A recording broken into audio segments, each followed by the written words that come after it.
Assalamualaikum warahmatullahi wabarakatuh. Nampes, wilujeng enjing kanggo pamirsa sadayana.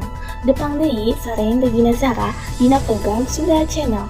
Waktos ieu abdi bade ngadungdikeun sawantara warta terkait waspada musim hujan 2023. Musim hujan tahun ieu nyaeta di tahun 2023 tos mimitian di awal bulan Januari. Oge ku pamarintah di masing-masing daerah.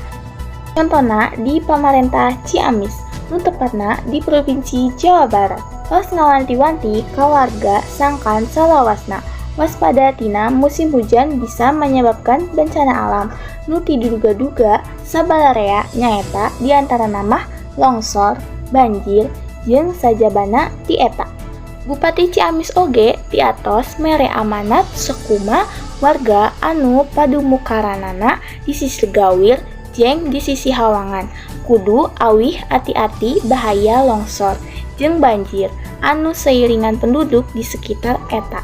Kusabab datangna musibah teu bisa dibade-bade. Da eta mah kersang Maha Pencipta nyaeta Allah Subhanahu wa taala.